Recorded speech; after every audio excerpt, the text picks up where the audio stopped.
This episode is brought to you by Kia's first 3-row all-electric SUV, the Kia EV9, with available all-wheel drive and seating for up to 7 adults, with a 0 to 60 speed that thrills you 1 minute and available reclining lounge seats that unwind you the next. Visit kia.com/EV9 to learn more. Ask your Kia dealer for availability. No system, no matter how advanced, can compensate for all driver error and or driving conditions. Always drive safely.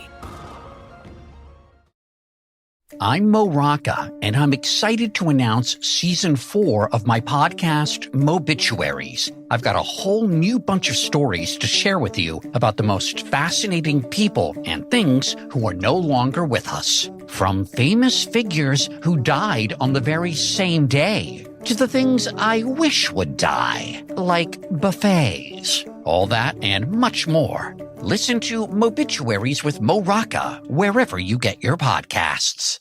Let me just say right now that with every Sonic the Hedgehog trailer I see, my desire to see this movie goes up. What? Because here's the thing. Part of me's looking at it and saying, it can't be that bad. It has a wisecracking hedgehog and it has Jim Carrey in it. Like, how bad could it be? Hold on. Hold on. No. Wait. Listen to the counterbalance. On the other hand, it's coming out on Valentine's Day. Like, think about how, like, completely sold they are that this thing was a piece of trash. Like, you know what? Just drop it on the worst possible weekend. Like, whoever's in charge of marketing at whatever studio's putting this out with the Warner Brothers, whatever, like, they really wanted everyone to know, like, this is the piece of shit we invested in. Because they could have dropped it a week before or a week after. And it probably would be just as bad. But to drop it on Valentine's Day, like, there's a whole bunch of these couples out there. Hey, honey, you want to go to the movies today? Sure. What just came out? Sonic the Hedgehog. And she's like, oh, you getting laid tonight. Wait, is a draw to a movie for you? Oh, this one's got a wisecracking hedgehog in it. Because your reasoning was, this has a wisecracking hedgehog and Jim Carrey. How bad could it be? You know, the first trailer that I saw, which was months ago when the graphics weren't that good, people killed them with the graphics. But I was like, yo, some of these wisecracks are kind of funny, man. Like, I'm here for, in my mind, a Horrible Bosses 2 style. Like, all he just does is punchlines. Like, everything's a punchline. And, like, you want him to be Deadpool? Yeah. Or Deadpool 2, more specifically, right? Yeah. Like, the idea, like, the story is very irrelevant. All I need is some dude who's just making jokes, right? And Jim Carrey. There's no part of me that's been like, yeah, I want to watch this movie. I can't wait, man. All right. You think they got it in Cancun? I'm not going to find out. I have yet to laugh in this movie. I'll just tell you that. You picked it, motherfuckers. Just remember that. You know the problem with Hollywood is? They make shit. Unbelievable, unremarkable shit. I was legitimately offended. You were offended? I was offended. I didn't know you could get offended. I was offended. This did it. If I were gay, I wouldn't be offended. They're fucking making shit up, Amin. Inconsequential detail after inconsequential detail after inconsequential detail. Please don't lie.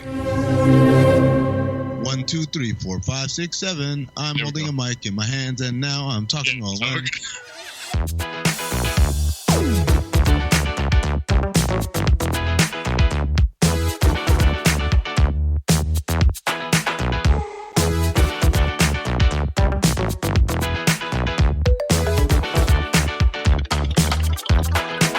Welcome to Cinephobe, the podcast where we break down the movies you're fit to make you love. I'm Zach Harper, joined by Amin and Anthony Mayes here. This week on Cinephobe, we watched the 2018 crime drama, Gotti. What is it though? It is, yeah. Is it? I don't know if it is. I don't know if it's a biopic. Gotti stars John Travolta, who's obviously a Cinephobe legend at this point. Travolta is coming off of the movie I Am Wrath. I don't know if you've seen that. That's a real clusterfuck. Oh, what is that? Which I don't remember. Oh, I think it's like a straight to Netflix. Like it's a real one. It's real. He was about to be in a movie called Speed Kills, a movie called Trading Paint, and then The Fanatic, which I think was directed by Fred Durst.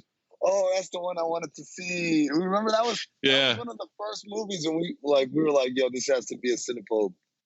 Before we started the podcast, I want to say The Fanatic was one of those ones where, oh yeah, we seriously were like, "Yo, we need to start this podcast immediately." Let's see. It also stars Spencer Rocco LaFranco.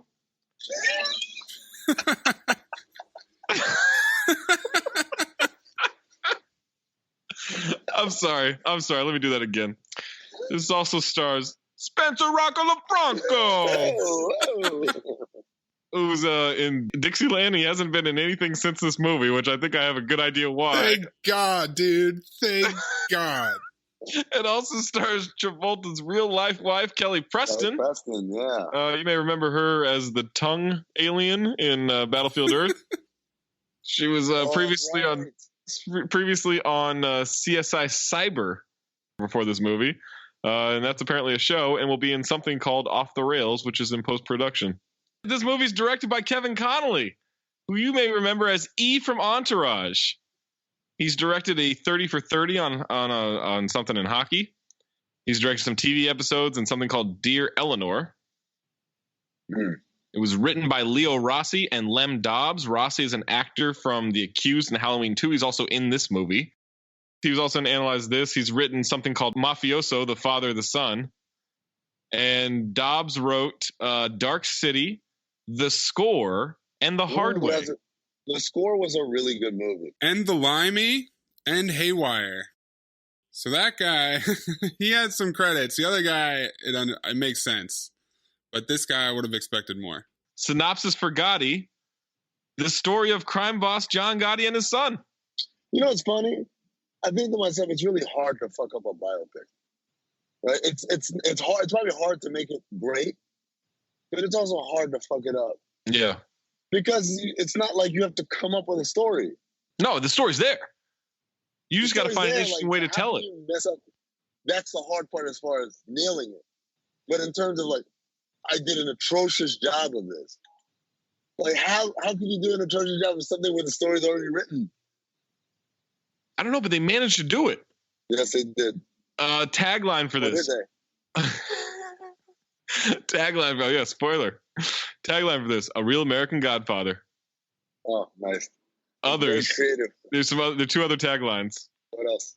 The true story of the most notorious gangster of our generation. There you go. Okay, that's better. Or he showed the world who's boss. Oh, I like that one's got a little pizzazz to it. All right, $10 million estimated budget for this one, 4.3 at the domestic box office, 6.4 worldwide. Success. You can find Gotti on Amazon Prime. Rotten Tomatoes score, 0% on 55 reviews. That's amazing. 46% from the audience on over 8,000 ratings. That's more like it. Put a pin in that, by the way. Positive or the negative? Well, there are no positive, right? Because it's 0%. Well, there's user reviews. Oh, okay. Give me the positive user reviews. This is from Anise M, who gave it 5 stars. Critics put out the hit on Gotti. That's it? That's it. Anise just wanted the comment read. That's all I did. Din V, who gave it 5 stars. Simply brilliant. Not a single person with a functioning brain would give this movie a negative review. Excellent acting, along with impressive direction, as well as an incisive script, makes Gotti a compelling, engrossing, and thought-provoking crime drama. Mediocre crime films like Goodfellas and The Godfather pale in comparison to this impeccably crafted masterpiece. Now, see, trolling. See, that's the problem now. We're going to run into how many of these people are trolling. A woman who did not give her name but gave it 5 stars. Anyone who rates this less than 100% needs to be castrated. That's entirely the review? Yeah. See, and then all these people are trolling. And then a person who gave it 4 stars. I don't know why this one is so funny to me, but a person who gave it 4 stars. Good movie. Travolta is still doing it. Doing what? He's not wrong. I'd love to know what the missing star was for. Yeah, that maybe the fact that Pitbull's in this movie. Oh my god! Several times. The soundtrack is stunning. Yes. Negative reviews. Daniel Barnes of Dare Daniel. This love letter to the Gotti family combines a half dozen framing devices, nonsensical time jumps, copious news footage, straight-to-camera narration, and a bullet point story structure into an indecipherable, unwatchable, excruciating mess of a movie. That's a very accurate. Kind of nailed it. Sometimes they really nail these descriptions. Nick Schrager of the Daily Beast. Listen to me and listen to me good. You're never going to see another guy like me if you live to be 5,000. Travolta's Teflon Don boasts in the final scene. With any luck, we'll never see another mob movie misfire like this either. Sean Mulville of fanboynation.com. Gotti is the Room of mob movies. Oh, nice. It's not bad. Brandon Collins of Medium Popcorn. I almost want to give it no rating because it's almost not even a movie. That's how I feel about Theodore Rex. All right. Christy Lemire of What the Flick. He looks distractingly terrible at every stop. You never forget that you're watching Travolta playing John Gotti every time.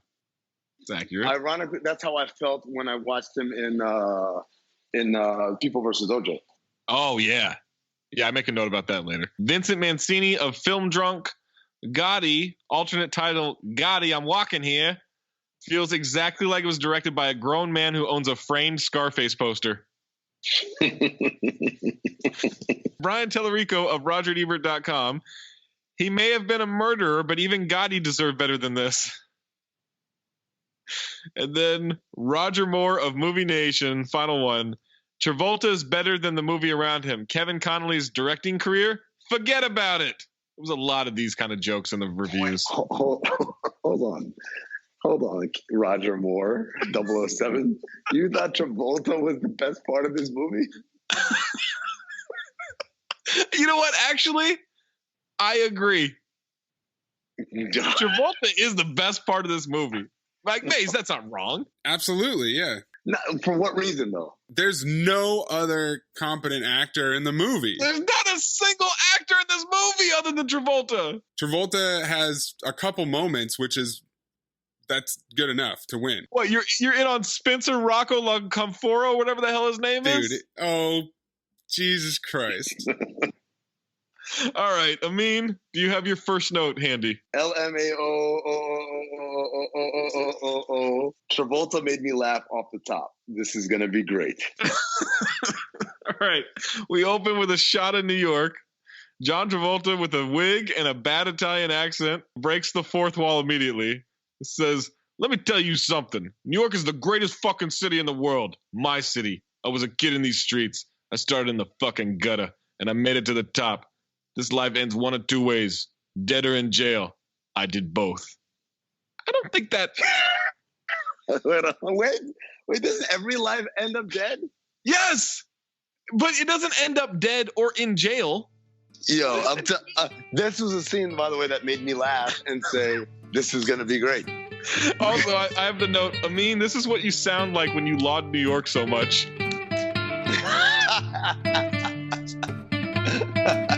Now, we have a montage of real news footage about John Gotti played to Pitbull's Amour. Pitbull! The dying to kill and living to die. Snub nose, hit shots if you touch anything that's mine. Respect, loyalty, dan la vida por la familia. They live for the honor, they kill for the honor. They'll die for the honor. Wise guys take life from the box of the judge in the ass, put their hand on the Bible and lie to your honor, leave something in the corner. Fuck the law, fuck the feds, fuck cops, pop, pop, catch you at your favorite spot. Well dressed, intermittent, but dangerous. Go getters, hustlers, gangsters, everything organized. And if the hit is a surprise, one to the heart and two to the brain. Looks like he lost his man. Let's ride. There's rules and codes. You don't break them for no one. Unless you're a fool like that fucking prick Sammy the Bull.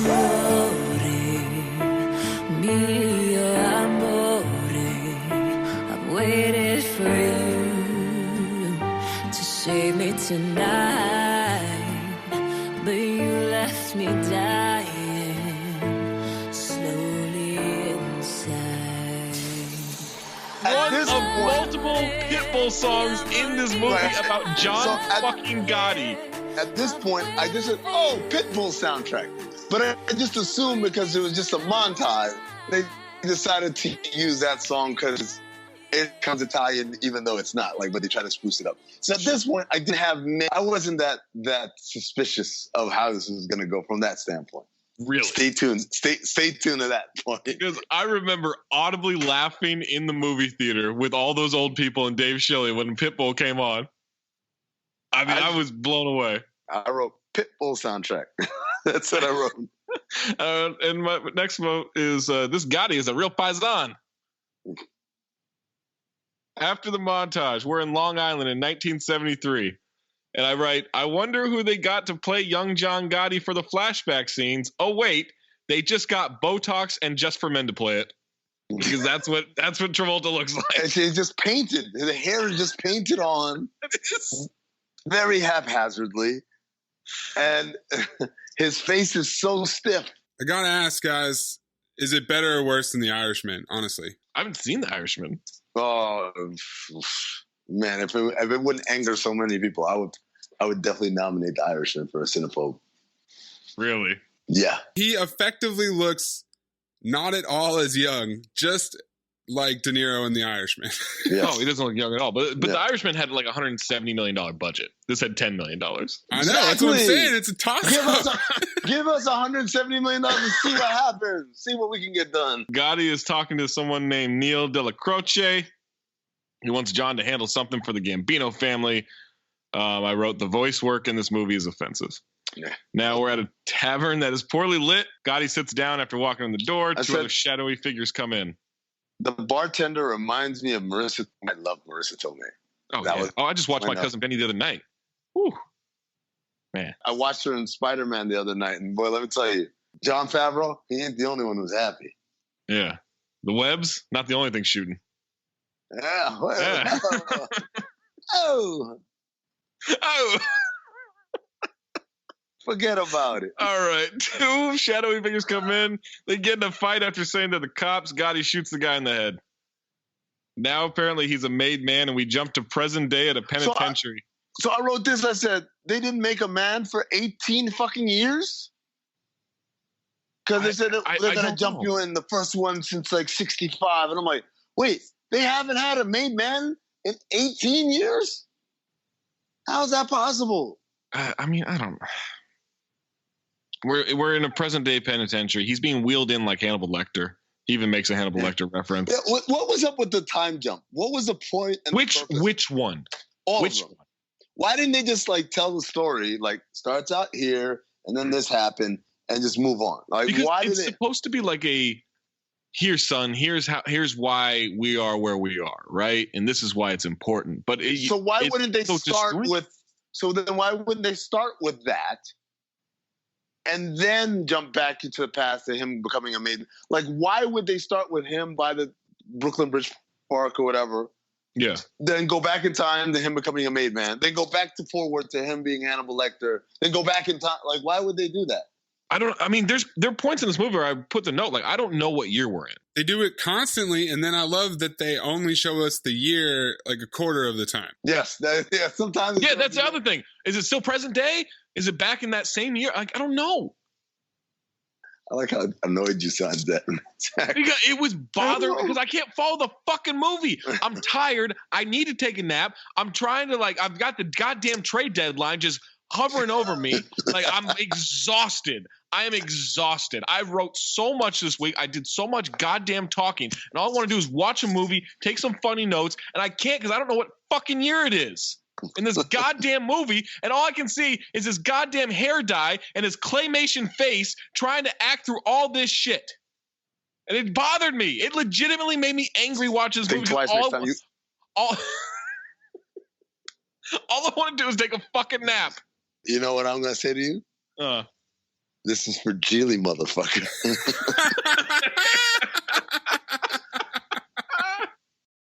He looks terrible. He says he's got 3 kinds of cancer. This is the other thing. He's talking to his son. He doesn't have 3 kinds of cancer. What? What did he say he has? He has 3 kinds of cancer. He took his tit and put it on his face. And he can only do one-arm push-ups now because they took the chest muscle out. But he's talking to his son. How would his son not know this information? It's been a while. I got my own legal issues, bro. It's weird that they say his tits on his face because it looks like he's got a scrotum on his chin. Yeah, it does. Like to age him, they just wrinkled his like turkey neck. John's not happy. He says, "I don't want you should stay in prison one more motherfucking day." Wait, is that Travolta's real hair in the scene? Oh, yeah. I guess we don't know what it looks like at this point. He's wearing so many wigs. I wrote, nobody talks like this, and yet Travolta is acting his ass off in this scene. So it's I'm very torn. If I robbed a church and had the steeple sticking out of my ass, I would deny it. Attaboy. His son wants closure, and Gotti says that's a word for overeducated, underintelligent motherfuckers. That's a good point. I agree. You're just playing Jason Sudeikis and Horrible Bosses 2 right now. Now we jump back to young John in prison with his wife and kids visiting him. He's mad about the kid wanting to be a cop for Halloween. I just read there's so much hair dye in this movie. He flips out over finding this out. Tells his wife, like, how can you do that? And then he tells his son, don't dress like a cop, don't act like a cop, don't talk like a cop. And I put the note, how does a cop talk? And I thought about it, and then I realized, oh, this is easy. Hey, nigger. Oh. John Gotti, civil rights leader. How about that? Wow. Don't want him to talk like a cop. I agree with you. Yeah. Don't do that, son. I'm going to go out on a limb, though. Now, I don't know this to be true. I'm going to guess John Gotti didn't like black people. Oh, no, that's not true at all, man. Really? If he didn't like black people, why would there be so many rappers who quoted him and like mentioned him in their songs, huh? Ever think about that? Because he was called the Teflon Don, and they wanted to pretend they were too. Oh. Kelly Preston says, I love yous. It's one of many times she says yous. Now he's out of prison and doesn't know where his house is. But he knew the neighborhood. He right. just didn't know the exact address. What an absentee father. I mean, he just got out of jail. So, yes, he was absentee. All right. But again, he drove himself out of jail. Don't know how that works either. Right.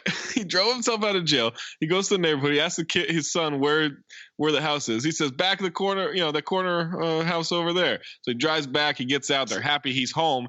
Jump to, he's back in prison in 1975. Yeah. For the bar hit. Is this the part where there's a montage of him doing things? This was incredible. Yeah, he gets medical furloughs, and there are opportunities for him to go going to the doctor, and then he goes and like kills someone at a motel. Which, by the way, if that shit is true, holy shit. Yeah, if that's true, oh my God. That's like if it weren't for the fact that this was the John Gotti movie, I would have been like, this is such an unrealistic plot line. But like, given that it is, again, the story is written for you, I'm like, holy shit, that's a pretty amazing thing. Also, this scene, the music behind it is the theme music from Shaft, which is both lazy and incongruent. Like, Shaft was a cop. Right. And he just said, don't be a cop, don't talk like a cop, don't look like a cop. Also, did you notice the way he walks up the stairs at the motel? Did that register for you at all? No. It's like watching someone who shit their pants try to walk. It's amazing. Did you catch him saying good work to the naked woman in the bed as he walked out of the motel? Oh, I didn't catch that. Okay. Yeah. By the way, she seemed very calm for someone who just witnessed a murder. Yeah. And he's going to have to deal with that murder, right? She's in on it. I thought maybe she was the bartender. Oh. And he used her to set this guy up, but I don't know. This movie may have gotten some things wrong. For all we know. Now I've just got the note, what year are we in? He's jumped to his kid going to the military. Kelly Preston only says use. That's her whole job in this movie, is just say use and be dramatic. To be fair, she did a good job. She did do a good job. This guy named Angelo is there now. Gotti has a gambling problem. I think he just did this scene so he could say he put a number of dimes on a game. I put 6 dimes on Buffalo. They're getting killed. I put 6 dimes on Kansas City. They're getting killed. He says, hey, you guys going to get some pizza and some ice cream? And the one kid says, I don't like pizza. And the other one says, I don't like ice cream. And in my mind, I'm like, what kid doesn't like pizza? Especially Italian kids. Right, Italian kid who doesn't like pizza. Racist guys. What's that supposed to mean? Especially Italian kids. Pizza's Italian, Amin. What are you trying to do? And more specifically, it's Italian American. Is John Travolta wearing a John Travolta mask? This is the exact same point I put. Italians ought to be outraged, but then I realized John's last name is Travolta. I mean, it's a great point. Like, how Italian is he? I mean, Saturday is breakout role was Saturday Night Fever, right? Yeah. Or Staying Alive, or whatever. No, Staying Alive is a future cinephobe. Saturday Night Fever is the good one. Which one is the original one is the good one, and the sequel is terrible. I don't remember which one is which. Saturday Night Fever is first. I don't want to watch either of them. I hate disco. How do you hate disco, man? I just think it's a dumb culture. Oh, but the music is amazing. Some of it. Some of it's shit. Nah, man. Get out of here. You sound like old white men in the 70s right now. He's talking to some boxer about a gym being shut down. He's also mad about a car dealer in Queens. Now his kid gets suspended for being in a fight. I thought this kid was in military school. He says, never take a backward step, which just doesn't seem like good advice. It's the same as like Jimmy Butler saying he took the rearview mirrors off his car because he never looks in the past. All right, his kid wants to join his dad instead of going to West Point. Hold on. This is an important part of the movie because he's having a conversation about his kid about how school going. And the kid says, Dad, I don't know if I want to go to West Point. Gotti or Travolta proceeds to do all the talking. The kid never says a word. He says, oh, okay. What you doing? You want to drop out? Is that what you want to do? You want to drop out? You want to hang out with people like me? You want to do what we do? You want to whack people? You want to do some extortion? Maybe some RICO violations? He just like starts to name all the shit that he's assuming his son wants to do, but just because he said, like, in my mind, maybe it sounds like, I'd rather go to NYU. I don't know. I want to be an actor. Yeah. And instead, Gotti's like, you want to do this shit, huh? You want to run your own crew? You want to do a hit for me?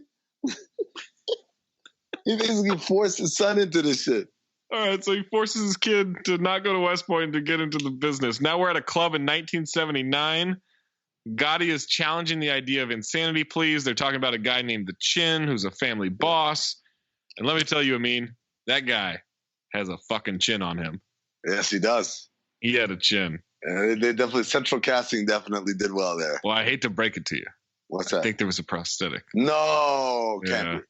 I think it was. They got some no-name actor and they could find one with a chin? Yeah, I mean, he's got a chin, but nothing like this movie. We meet Sammy the Bull, to which Gotti says he's never done time and I don't trust anybody who hasn't done time.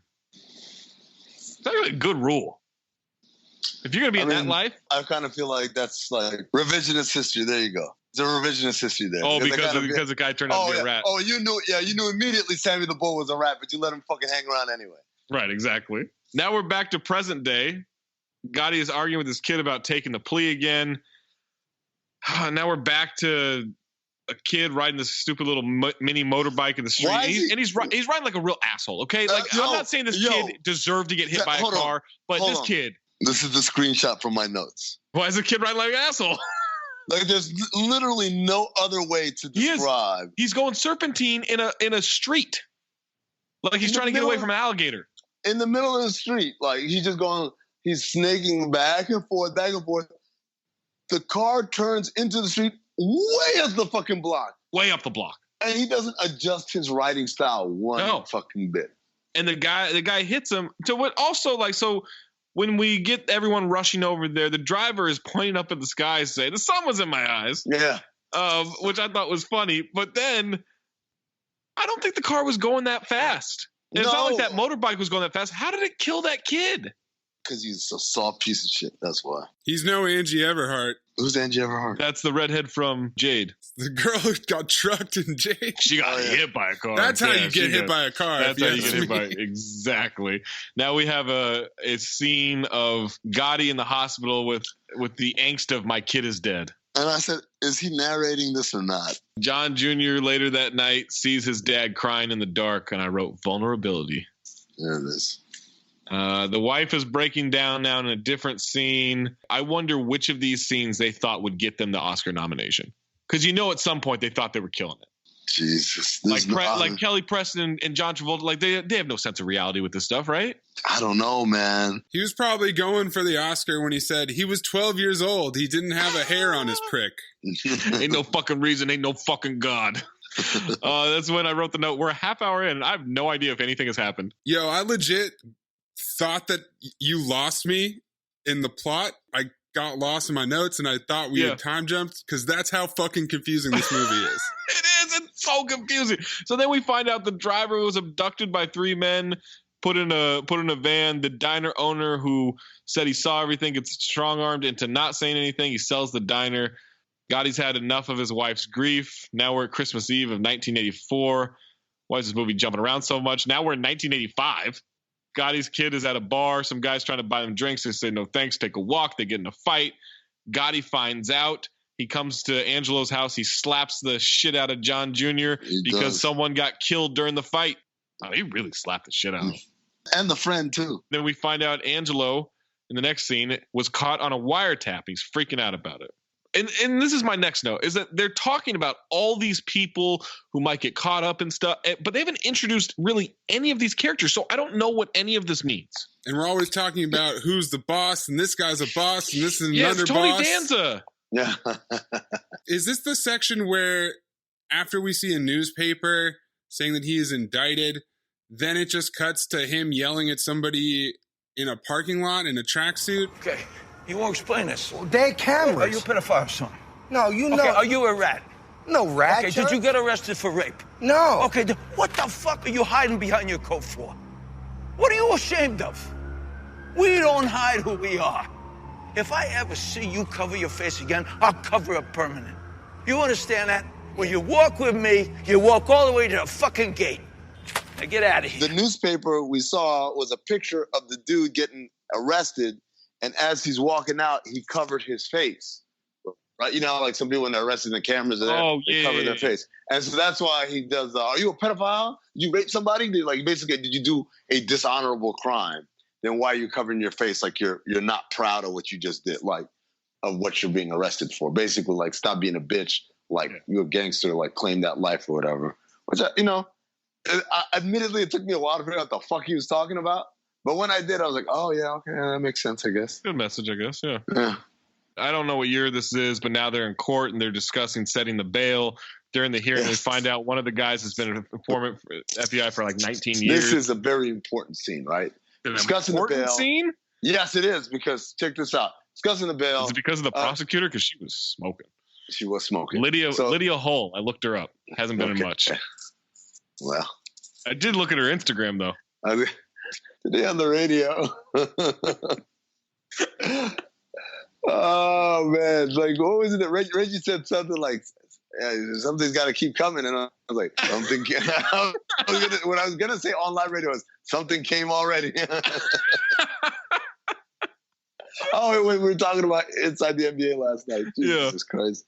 So anyways, the prosecutor says, no bail for Gotti. Gotti's like, I'm not going anywhere. His lawyer says, my client's not fighting risk. He's not going. And judge says, fine, $1 million bail. Then she says for the other defendant, no bail for him because he's an informant. He wouldn't survive if it's the street. The guy jumps up at that moment and screams out at her, and he has to be restrained, I'll fucking kill you. Because Wilford Johnson has been a confidential informant for the FBI for the past 19 years. Order. Gotti! Order. You're lying! She's lying! I'll fucking kill you! Lie! Order! Lie. We will have order. Counsel, restrain your client. I'll fucking kill you equals top 10 things not to say in court. And I try to think to myself, top 10? Like, that's probably number one, right? Yeah, Other than I did it. Like, well, yeah. What could be higher, right? And as soon as he sits down and, bail is not given, he whispers to John Gotti, rather than say, this bitch is fucking lying, da-da-da, like, I would never do this shit. He whispers to Gotti, if I refuse to testify and we beat the case, can I get a pass? Which on some level I just found so adorably naive. It's kind of sweet, actually, if you think about it. Yeah. You know, can I get a pass? Like, yo, you did the Costanza. Was that wrong? I got a bleeding this on his son. So I wrote top thing not to say in court. So they beat the RICO case, but not Willie Boy. Willie Boy's he's in trouble. To then we jump to a 4th of July block party with Pitbull playing. Pitbull Fireball. Don't stop the party. I looked this up. John Gotti died in 2002. They played all his hits, right? Like all of his hits of 2018 were playing right there. This song came out in 2012. 2012, this song came out 10 years after Gotti died. Yeah. Why is this song in this scene? They couldn't come up with fucking anything else? Anything current to that time? I mean, maybe they jumped around. They didn't know which year it was. Yeah, like that's why I can only believe that they're confused. Because sometimes they did play like songs from like the 70s or the 80s. Like when this blatantly ripped off the music from Shaft, for instance. Right, exactly. And then like sometimes they're like, oh shit, we got this Pitbull deal. Like we gotta spice it up with some Pitbull songs, you know? Yeah, I wrote that. The song came out a decade after Gotti died. How is it playing in this block party? Is this a Rick and Morty episode? Or they're in an alternate universe? His kid meets a girl, and I don't know, they're gonna fuck or something. Yeah, but she's like 16. Right, exactly. Yeah, so he's a pedophile. I think they're planning a coup against Paul Gasolano. So I remember like a long time ago when I was really into like true crime shit. I used to read books about it and stuff like that. The whole Paul Castellano hit like is actually a lot more interesting than the way it was depicted in this movie. They dumbed it down. They watered it down. Yes. Yeah, they watered it down. Well, he says we're going to be in and out just like the Pittsburgh Steelers, to which I wrote, what? I didn't get the reference. I don't get that at all. I didn't get the reference at all. I was just like, I guess the Steelers are like in and out. Were they good? Like they were good and then not good? Were they fast? Was? I don't know. I just didn't know what the fuck he was talking about. Also, this was like 85, 86. So like the Steelers, I don't believe were good in the mid 80s. No, right? They were good in the 70s and then like the mid 90s. But I don't think that's between. Yeah. So there was a lot of confusion there. Also, when he's talking about we need to kill Paul, like in that whole discussion he's having with, I guess, Neil, he says, all Paul cares about is money. And Neil, like as a counter, says, sick. You should talk coming from a degenerate gambler. And Gotti doesn't miss a beat. He says, you're goddamn right. Can't take it with you. I wrote underneath, reminds me of Harper. Like there's something about the way he delivered that, like the whole criticizing this. Oh, this dude cares about his money. Like, dude, you're a fucking gambler. Like, and like without missing a beat, just agreed right with you. You're goddamn right. Can't take it with you. Like that sounds like something Zach would say about something. I don't know what. Maze, is that a compliment? I'm gonna take it as a compliment, actually. But Maze, you know what I'm talking about, right? You know that Harper kind of feel attacked. You know, like something. I'm both complimented and attacked at the same time. It's like something like if Zach were talking about a basketball player, it's like, oh man, he's got awful shot selection, and someone said, yeah, like coming from a guy who never passes the ball. And Zach would be like, "You're goddamn right. Like, you never make the shots. You never got him. Yeah, like some shit like that. It's delivered exactly the way you would deliver it. All right, you know what? I'm taking that as a compliment. There you go. Still offended though. We get the hit on Paul. He gets shot outside of the Spark Steakhouse. Which, by the way, like I was in the area as a kid. When it happened? Not when it happened, but like not that far. Like it's right around the corner from the UN. My dad worked. Okay. Yeah. I don't remember this story at all growing up. That's a funny thing. What an amazing anecdote. Yeah. Or anecdote, if you're into that sort of thing. What? You called it an antidote. You fucking ignorant fuck you. You're the person. I'm pretty sure I just said anecdote. You said antidote. He's sleep deprived. Lay off. Could you tell me about some other places you've been where there was something that happened when you weren't there? Princess Diana. Princess Diana died in that tunnel. He's got it on deck. I have an antidote to that story, yes. I literally walked over that tunnel maybe like an hour before she died, before that crash happened in Paris. So there you go. You guys are playing squash like Caruso and Palminteri right now. Princess Diana! All right, with Paul dead, Gotti gets hold appointed on. as the head of the what? What? Also, there's a meeting inside the restaurant, and the guy's talking about, hey, I guess Paul's not showing up or something.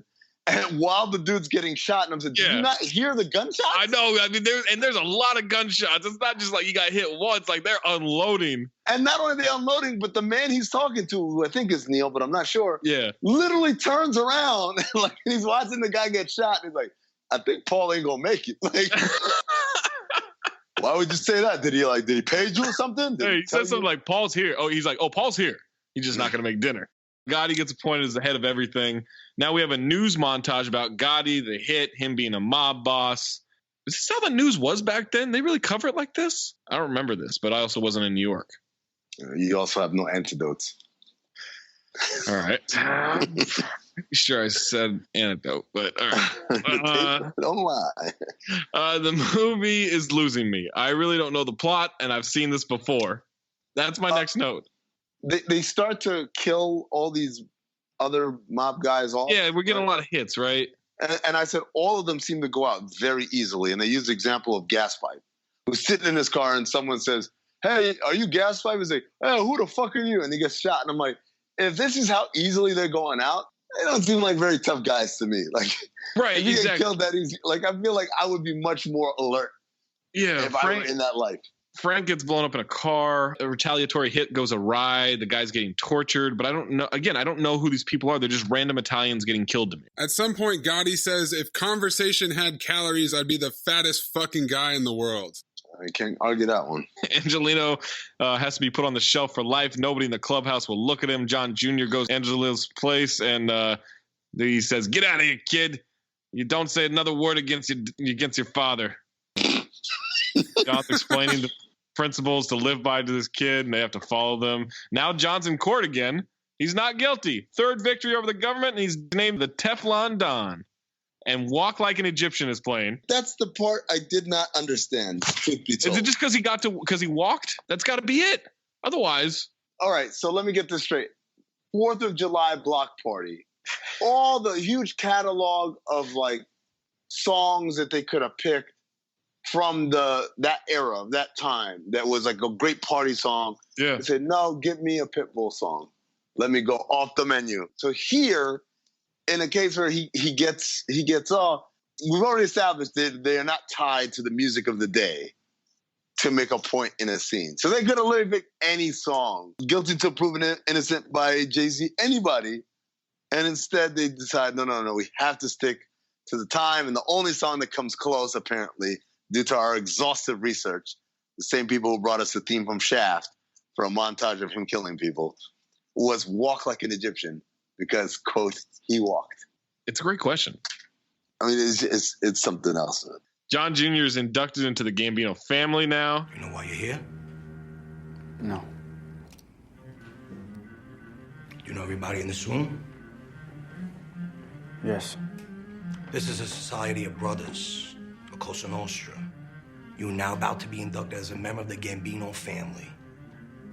Honor this oath. If you divulge any secrets of this family, your soul will burn like this saint. You never raise your hands to a made man. Ever caught with a made man's wife, you'll be killed. We don't fuck with bombs. We don't endanger civilians. Use of drugs, prohibited. Lastly, and most importantly, we don't like rats. We kill rats. You're questioned by law enforcement, you tell them to go fuck themselves. You are now reborn. This is your baptism, and we are your family.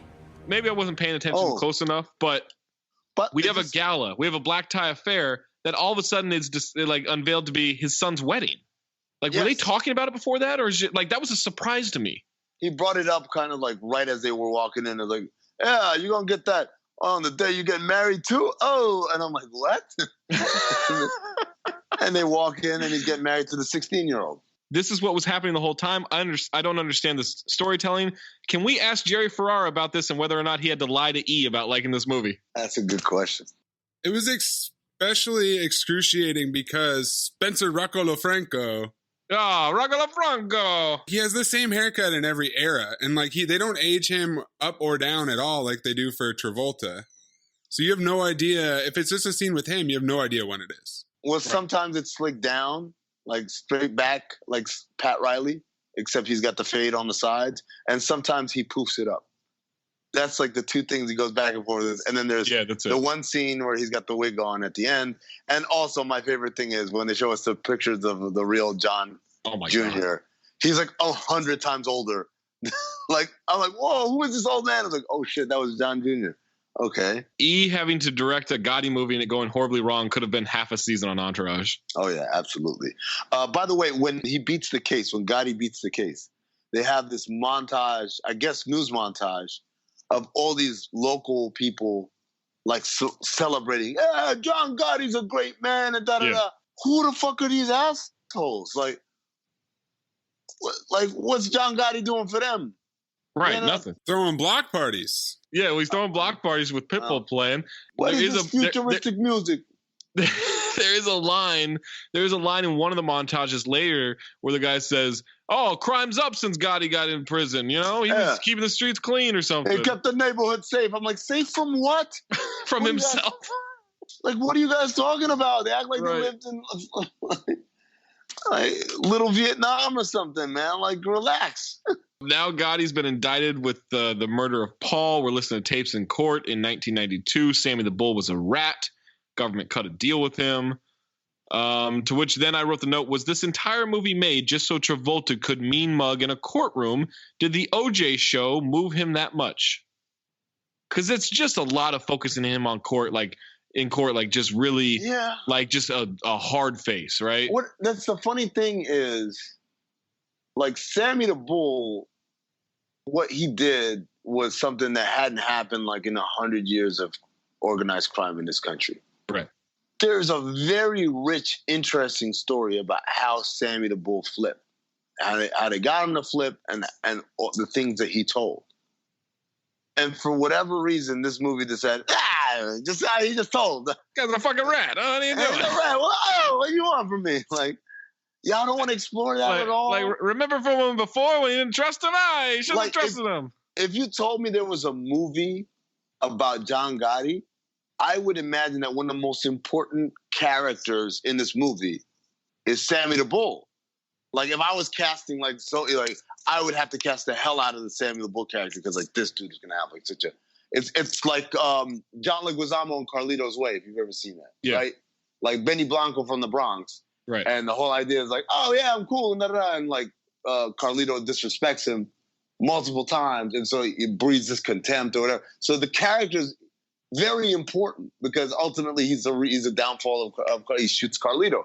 Like, they treated Sammy the Bull like it was just like some dude. The fucking prosecutor who didn't want to give him bail had more lines than Sammy the Bull did in this movie.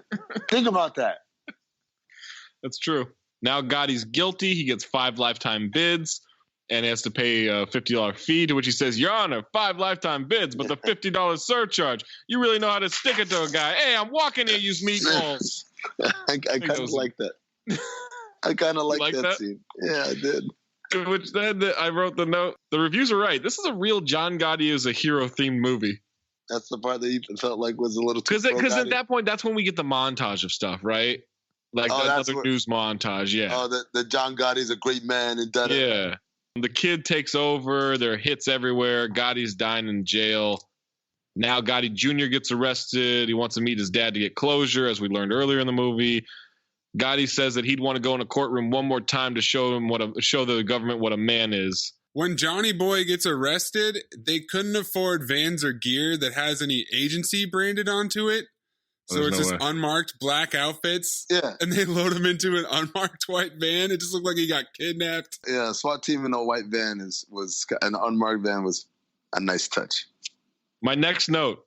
The internet says John Travolta is 6'2". Do we believe that? I don't know. Yes. You do believe it? His head is giving him a 1.5 feet at least. Oh, okay. All right. Now he's like dying in this bed. There's a nurse and a doctor tending to him, to which this is just, I I'd rather them just stick a middle finger up at us. The nurse asks him, why are you fighting this way? Why are you fighting the cancer this way? And he says, every day he lives is a fuck you to the government. And I wrote the note, motherfucker, what? Why is this scene in there? This anti-government angle is so great right here at the end. I'm all for being anti-government. Like, sure, but what is happening? Gotti's dead. His son finds out in prison. Now we have House of the Rising Sun playing to funeral footage. Yeah. His kid gets off. Let me tell you, no, you live to be 5,000. You won't know another person like me. Yeah. And roll credits. I like the idea. You said it's his ghost and his ghost is angry. I really think it's his ghost haunting the Brooklyn Bridge Park. We've got some trivia here. Joe Pesci was originally cast to be Angelo. How is that possible? Pesci later filed a $3 million lawsuit against the producers claiming breach of contract. In the lawsuit, he claimed that after he gained 30 pounds for the role of the overweight Angelo, he was instead offered a different role. The suit was settled in 2013. Yeah, so I mean, this movie has been gestating since 2010. Is there a fucking Travolta movie that hasn't taken 30 years to make? John Travolta got the title role because the Gotti family personally asked for him. What? Yeah, that's a perfect reaction. I think you should play my grandpa. Many of Travolta's personal cars appear in this movie. Travolta said that his eeriest experience in the film was wearing John Gotti's checkered tweed overcoat in the opening and closing scenes because he could still smell Gotti's cologne on the fabric. Oh. He couldn't get that shit dry cleaned? Gross. John Travolta wore many of John Gotti's accessories, such as ties, in this film. Sylvester Stallone was in talks with John Gotti Jr. to star in this movie. To star in as what? I'm guessing as Gotti, right? No, because Travolta was on this shit for. Well, did Gotti Jr. ask Stallone and then he wouldn't do it, so he asked Travolta?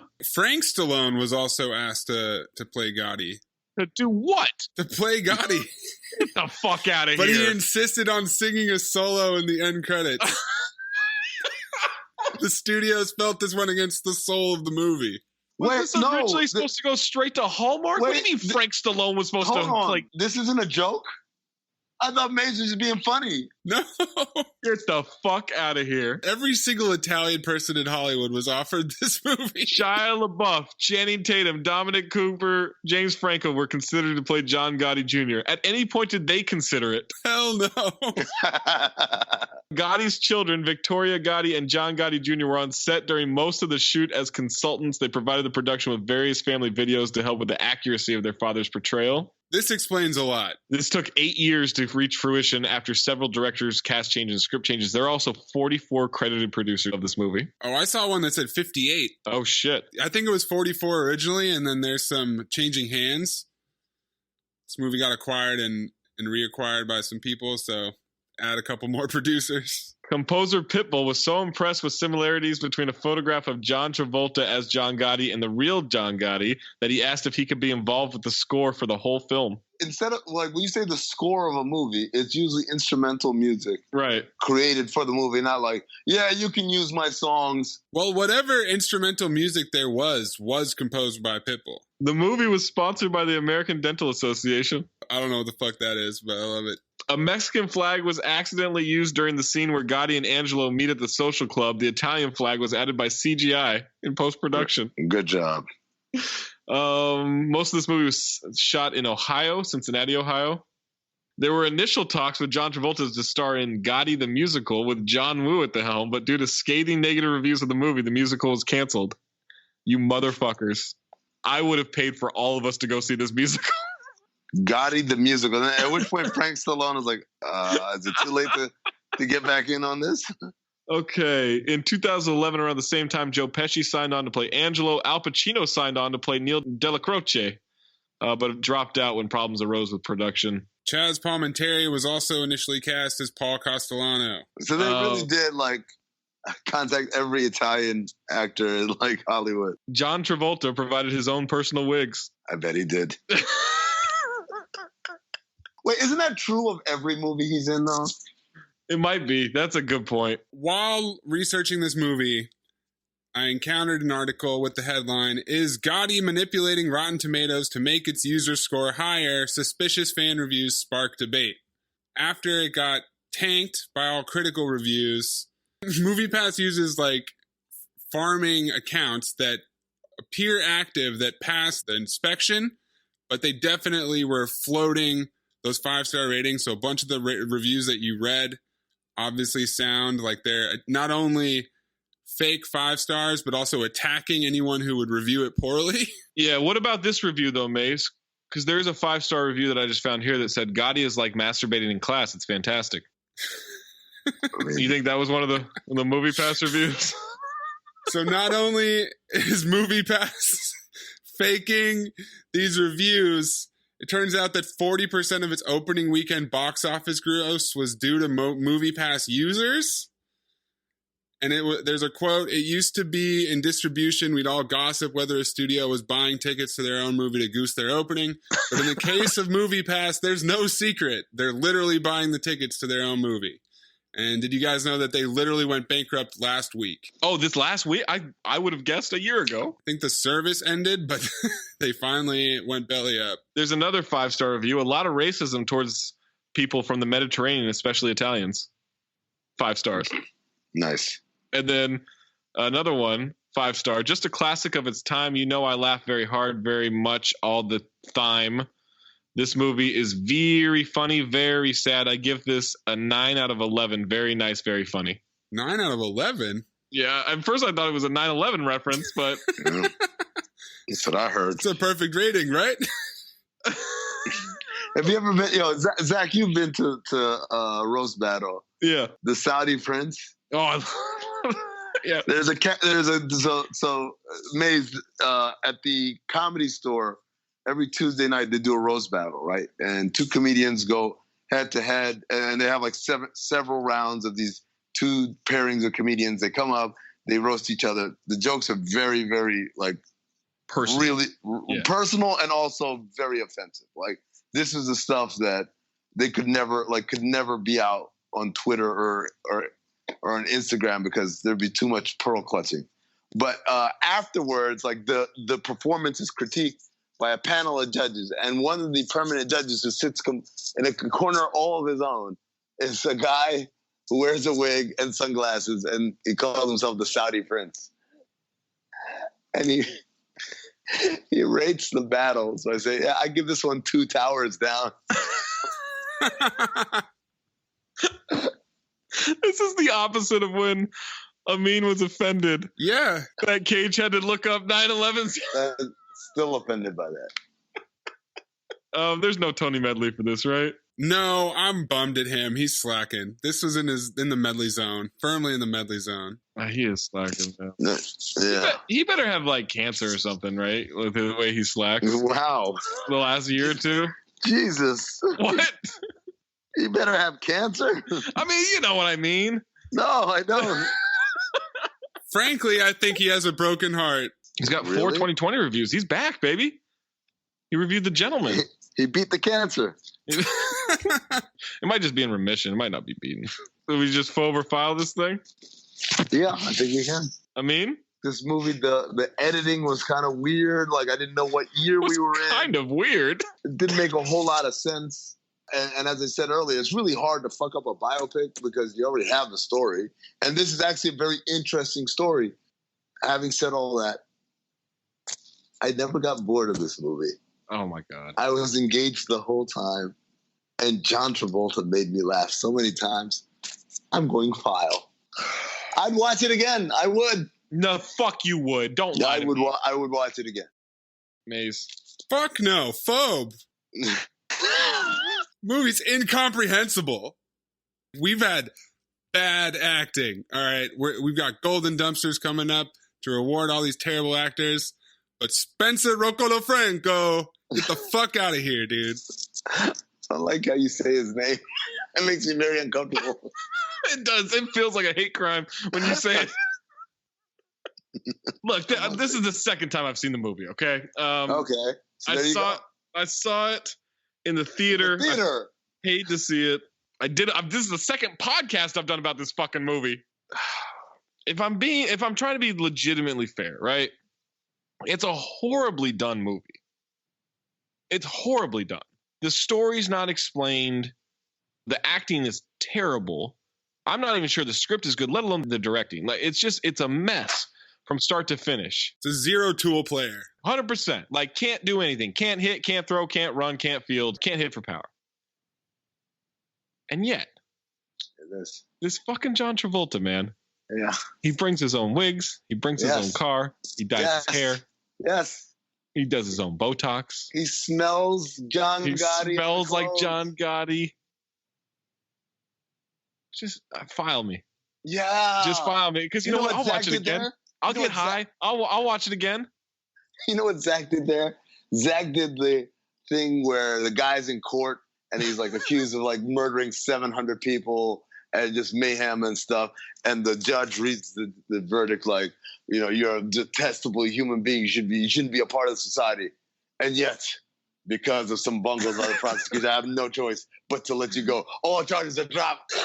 And everyone goes, oh! That's what Zach just did there, man. Yo, I'm telling you, this movie definitely did not deserve a 0%. I mean, this is not a 0% movie, right? Zero. It's like a 3%. What are we doing? It's not the worst movie we've watched. People were trying to slam dunk on, like, because it's John Travolta looking ridiculous. They were like, oh, forget about it. It's like, no, it's not a 0% movie. Should I announce what our next movie is going to be? It's your pick next? Yeah. And it's on Amazon Prime. So we're not going to have to rent it. Okay. The Fanatic with John Travolta. Dope, man. Yeah. Okay, so let me ask this. First of all, I'm very excited to watch this. This is, again, like I said, one of the movies that really got us off our asses to start this podcast. Shouldn't the next movie be Sonic the Hedgehog? It comes out next Friday. I'm not going on Valentine's Day to watch Sonic the fucking Hedgehog. So go to like the 15th then.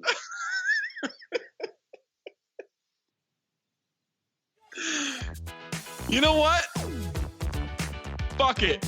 Yes! Sonic is next. Yes! Next time we make love, you introduce me to Jade.